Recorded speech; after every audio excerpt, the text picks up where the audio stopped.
Le Mali, lisons la presse française aujourd'hui, Prise de Bamako peu crédible. L'hypothèse d'une prise de Bamako par les terreaux semble peu probable à ce stade, selon les observateurs, les terreaux n'en ayant pas les capacités militaires ou de gouvernance.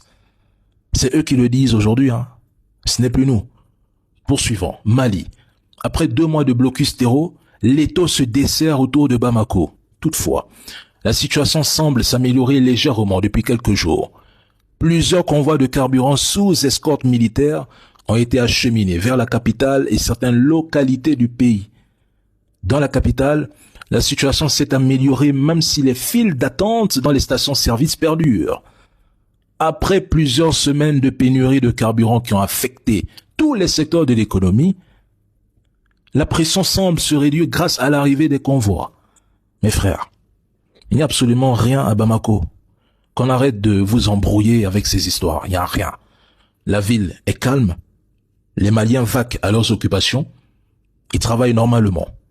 Les étrangers n'ont pas fui la capitale, au contraire, ils sont présents en nombre. D'ailleurs, le forum BAMEC se tient actuellement.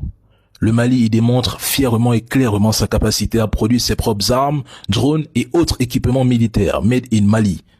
Ceux qui ont annoncé la chute de Bamako ne sont rien d'autre que des propagandistes, des trolls. Ils ont la haine du Mali. Bamako n'a jamais été encerclé et elle n'est certainement pas sur le point de tomber. Les terreaux n'ont pas la capacité de riposte. Ils ont simplement profité de la crise de carburant pour diffuser de la désinformation et tenter de susciter une colère populaire. C'est tout. Toutes les manœuvres de déstabilisation ont échoué.